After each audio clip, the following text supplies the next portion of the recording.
آج ہم جس ناول کا ریویو پیش کر رہے ہیں اس ناول کا نام ہے winner stands alone. Winner stands alone جو ناول ہے اس کے رائٹر پالو کویلو ہیں۔ پالو کویلو برازیلین فیمس رائٹر ہیں۔ پالو کویلو 24 اگست 1947 کو ریو دی جنیرو میں پیدا ہوئے اور انہوں نے ونر اسٹینڈز الون ناول 2008 میں پبلش کیا۔ اس ناول کے 3 بنیادی کردار ہیں، آئیگور، ایوا، حامد حسین۔ آئیگور جو ہیں وہ ایک رشین بیٹن سولجر ہیں جو اب ایک بہت بڑی موبائل کمپنی کے مالک ہیں۔ ان کی عمر تقریباً 40 سال ہے اور وہ بڑے سفسٹیکیٹڈ نظر آتے ہیں۔ دوسری کردار کا نام ایوا ہے۔ ایوا آئیگور کی ایکس وائف ہیں، ان کی عمر تقریباً 38 ایئرز ہے۔ اور تیسرے بنیادی کردار جو ہیں ان کا نام حامد حسین ہے جو ایک بزنس ٹائکون ہے، فیشن بزنس ٹائکون ہے۔ ان کے علاوہ دوسرے کردار اولیویا، جاویٹس، مورین، گیبریالا، گبسن، جیسمین سوائے ہیں۔ جب ایوا اور آئیگور کی شادی ہوتی ہے تو اس وقت ان کے معاشی حالات کوئی زیادہ اچھے نہیں ہوتے۔ ان کے بہت سے خواب ہوتے ہیں، جیسا کہ ان کا خواب ہوتا ہے کہ وہ ایک دن لیک بیکل کے کنارے پہ ایک بہت خوبصورت گھر تعمیر کریں گے، اور وہ اس کے لیے بہت زیادہ محنت کرتے ہیں، مشکل میں ایک دوسرے کی بہت زیادہ مدد کرتے ہیں۔ آئیگور بہت زیادہ محنت کرتا ہے اور دنوں ہی دنوں میں بہت بڑی بزنس امپائر کا مالک بن جاتا ہے۔ ایک دن ایوا آئیگور کو کہتی ہے کہ تم بزنس ایکٹیویٹی میں بہت زیادہ کھو گئے ہو۔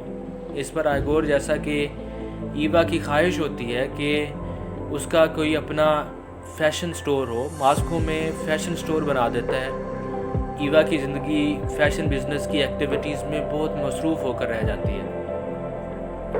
فیشن بزنس کے سلسلے میں ایوا کو دن رات یورپ کے میجر فیشن سٹیز میں گزارنے ہوتے ہیں۔ اس دوران اس کی ملاقات فیشن انڈسٹری کے بہت بڑے نام، fashion designer, fashion tycoon Hamid Hussain سے ہوتی ہے۔ وقت گزرنے کے ساتھ ساتھ ایوا اور حامد حسین ایک دوسرے کے قریب آتے جاتے ہیں اور ان کے درمیان افیکشن کا ایک بانڈ ڈیولپ ہو جاتا ہے، اور ایوا کو اب آئیگور کے ساتھ گھٹن محسوس ہونے لگتی ہے اور اسے محسوس ہوتا ہے کہ جیسے آئیگور ایک سائیکولوجیکلی انسٹیبلڈ انسان ہے۔ فائنلی ایوا حامد حسین سے شادی کر لیتی ہے اور اپنی پچھلی زندگی جو اس نے آئیگور کے ساتھ گزاری ہوتی ہے اور جو سٹرگل اس نے آئیگور کے ساتھ کی ہوتی ہے اس کو بالکل بھول جاتی ہے۔ آئیگور ایوا کو یہ ریئلائز کروانے کی کوشش کرتا ہے کہ ایوا کی اس کی زندگی میں بہت زیادہ اہمیت ہے اور وہ ایوا سے بہت زیادہ پیار کرتا ہے، اور یہ ریئلائز کروانے کے لیے وہ کینیز فلم فیسٹیول میں شرکت کرتا ہے، اور اس کینیز فلم فیسٹیول میں حامد حسین جو کہ ایک بہت بڑا ڈیزائنر ہے اور ایوا بھی شریک ہوتے ہیں۔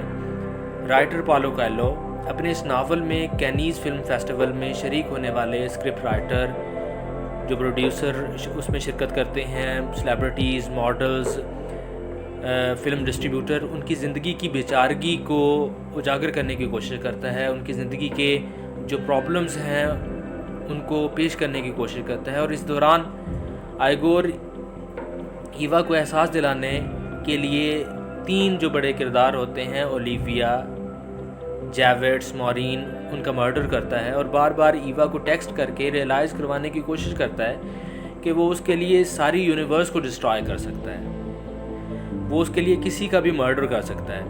آئیگور حامد اور ایوا کو قتل کر دیتا ہے اور اگلی ہی صبح اپنے پرائیویٹ جیٹ سے روس روانہ ہو جاتا ہے۔